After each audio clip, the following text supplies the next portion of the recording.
बुज़दिल दहशतगर्दों का पाकिस्तान के दिल पर वार, बाहों का शहर फिर लहू लहू। लाहौर में फिरोजपुर रोड पर अल्फा करीम टावर के करीब खुदकुश धमाका, 26 अफराद शहीद, 35 जख्मी। शोहदा में 9 पुलिस एहलकार भी शामिल। इलाके में कयामत सुगरा का मंजर, पाक फौज, पुलिस और दीगर इदारे फौरी मदद को पहुंचे।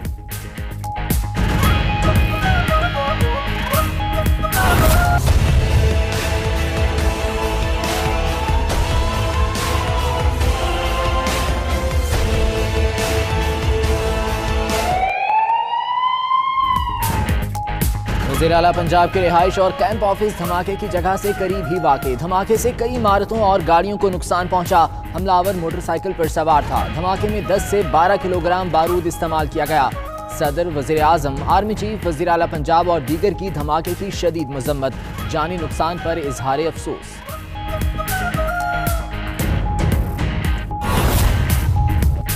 पुलिस जगह तब्दील कर ही रही थी कि जोरदार धमाका हो गया। जख्मी एहलकार की गुफ्तगू। नफरी पुरानी सब्जी मंडी में तजावुजात के खिलाफ ऑपरेशन के लिए तैनात थी। सीसीपीओ और डीआईजी ऑपरेशंस का कहना है कि पुलिस ही टारगेट थी। लाहौर को हमेशा थ्रेट मौजूद रहता है। शहर को महफूज बनाने के लिए जो कुछ किया जा सकता था किया। धमाके में अरफा टेक्नोलॉजी सेंटर के नेटवर्क ऑपरेटर खुर्रम नजीर भी शहीद हो गए। धमाका इतना जोरदार था कि आईटी यूनिवर्सिटी के वीसी उमर सैफ के दफ्तर का शीशा भी टूट गया। धमाके में इस्तेमाल किए गए बॉल बैरिंग उनके दफ्तर की खिड़की से अंदर आकर गिरे।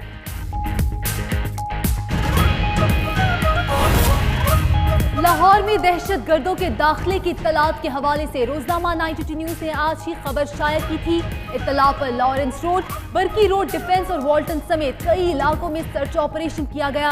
कई मुश्तबा अफराद हिरासत में भी लिए गए, लेकिन दहशतगर्द फिर भी कार्रवाई करने में कामयाब हो गए।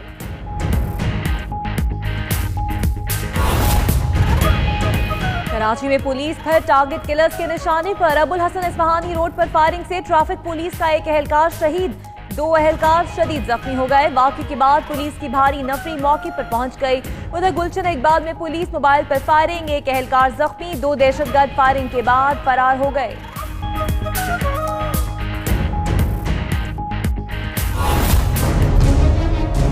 मेरे नजदीक मेरी ये प्रेस कॉन्फ्रेंस इंतहाई अहम थी।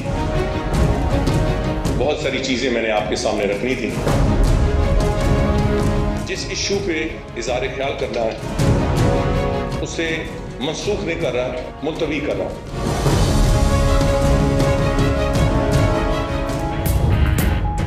लाहौर धमाके की वजह से सियासी बात करना मुनासिब नहीं, मेरी सेहत भी ठीक नहीं। चौधरी निसार ने प्रेस कॉन्फ्रेंस शुरू करते ही मुलतवी कर दी। कहते हैं उन्होंने क्या कहना है, इस पर कयास आराइयां कम की जाएं। प्रेस कॉन्फ्रेंस कल या परसों हो सकती है। चंद रोज बड़े कर्ब में गुजारे, सोचा कि खुद भी कर्ब से निकलूं और मीडिया को भी निकालूं।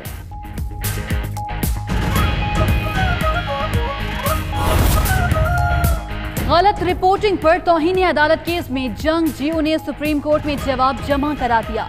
मीर शकील और जावेद रहमान की तरफ से गलत रिपोर्टिंग पर शर्मिंदगी का इजहार। जवाब में मजीद कहा गया कि जंग ग्रुप को तौहीन अदालत के मामले में बाकी मीडिया हाउसेस से अलग करके ना देखा जाए। तहरीके इंसाफ का ममनुआ ज़राए से फंडिंग के इल्जामात पर जवाब और बैरून मुल्क फंड रेजिंग की तफसीलात सुप्रीम कोर्ट में जमा। जवाब में कहा गया कि गैर मुस्लिमों से फंडिंग का इल्जाम अक़लियती बरादरी के मुंह पे तमाचा है। फंड्स दोहरी शहरियत वालों से इकट्ठे किए। फवाद चौधरी कहते हैं तफसीलात जमा करा दी, जिसे शौक है फंडिंग चेक करता रहे। नून लीग टुकड़ों में बंटने वाली है। रिकॉर्ड टेम्परिंग केस में गिरफ्तार जफर हिजाजी पिम्स अस्पताल से डिस्चार्ज। जफर हिजाजी की तबीयत में बेहतरी, मेडिकल बोर्ड का एंजियोग्राफी का मशवरा न मानने पर डिस्चार्ज करना पड़ा। FIA ने तहवील में ले लिया। उधर वजीर आजम ने जफर हिजाजी को मुअत्तल करके जफर अब्दुल्ला को 3 माह के लिए SECP का उबूरी चेयरमैन बना दिया।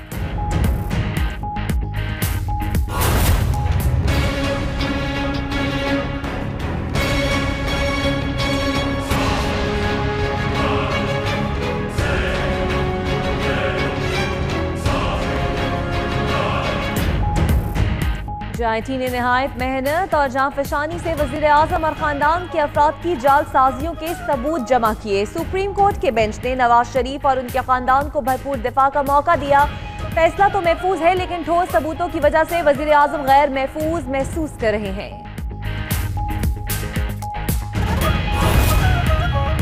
हर शख्स पनामा केस के फैसले का मुंतजिर, कौम पर उम्मीद। जस्टिस एजाज अफजल, जस्टिस एजाजुल अहसन और जस्टिस अजमत सईद पर मुश्तमिल बेंच के फैसले के बाद खुद को कानून से बालातर समझने वाले सियासतदानों, ब्यूरोक्रेट्स और आला हुक्काम को शिकंजे में लाया जा सकेगा। कौमी दौलत लूटने वालों के बेरहमाना एहतसाब का रास्ता हमवार होगा।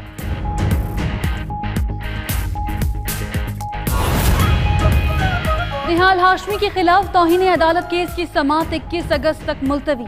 नामुकम्मल सीडी पेश करने पर अदालत का ताज्जुब का इजहार। जस्टिस अजमत सईद ने कहा कि डीजी पेमरा को गलत बयानी पर अडियाला जेल भिजवाएंगे। बादियों नजर में निहाल हाशमी ने तौहीन अदालत की। जस्टिस एजाजुल अहसन के रिमार्क्स। नैब ऑर्डिनेंस मनसूखी बिल पर सिंध असम्बली का ऐवान 2 हिस्सों में तकसीम। हुकूमत की बिल को बगैर बहस के दोबारा मंजूर कराने की कोशिश। हर शिक पर बहस करना चाहते हैं अपोजिशन का मौक़िफ़। ख्वाजा इजहार ने कहा, गवर्नर ने बिल को आईन पाकिस्तान से मुतसादिम करार दिया है।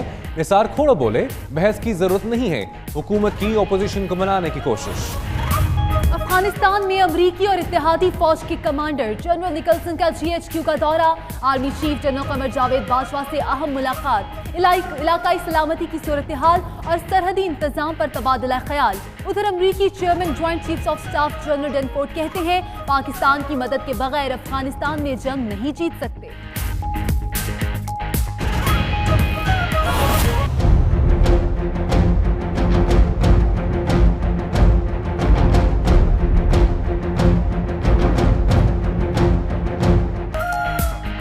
ऑयल टैंकर्स एसोसिएशन की फिर मुल्कगीर हड़ताल। पेट्रोलियम मसनूआत की किल्लत के खदशे पर हुकूमत ने घुटने टेक दिए। कल मुज़ाकरात की दावत। हड़ताल गैर मयारी ऑयल टैंकर्स के खिलाफ कार्रवाई और जुर्मानों पर की गई। ऑयल टैंकर्स कॉन्ट्रैक्टर एसोसिएशन का ऐलान लाताल्लुकी। PSO के मुताबिक सप्लाई मामूल के मुताबिक जारी है।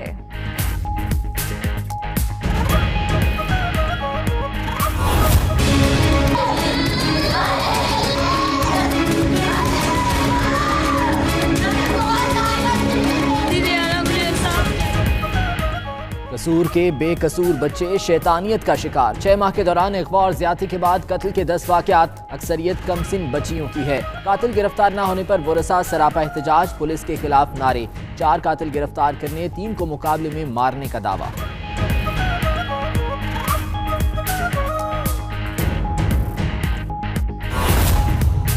पीपुल्स पार्टी के रहनुमा नवाब लगारी 3 माह 25 दिन बाद अपने घर पहुंच गए।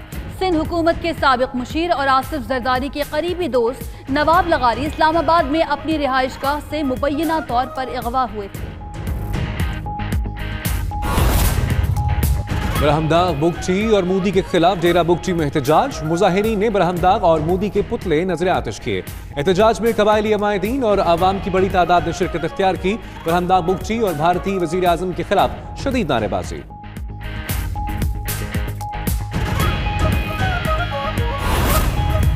गुजरांवाला में भत्ता न देने पर ताजर का कत्ल। 92 न्यूज ने CCTV फुटेज हासिल कर ली।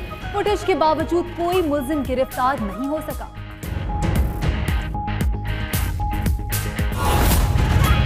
तेल की कीमतों में गिरावट और मौशी बहरान। सऊदी हुकूमत का तारीख में पहली बार बॉन्ड्स जारी करने का फैसला। सऊदी सरमायाकारों ने बॉन्ड्स खरीदने के लिए टेंडर्स भर दिए। बॉन्ड्स की फरोख्त से सऊदी अरब 25 अरब सऊदी रियाल का कर्जा हासिल कर सकेगा।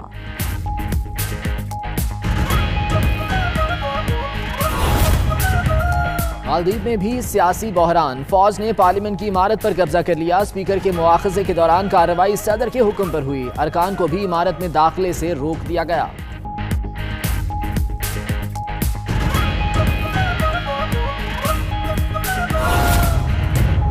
और चैंपियन होंगे किसी स्विमिंग पूल के। फ्लाइंग फिश नाम रख लेने से समंदर में मेरी बादशाहत को चैलेंज नहीं किया जा सकता।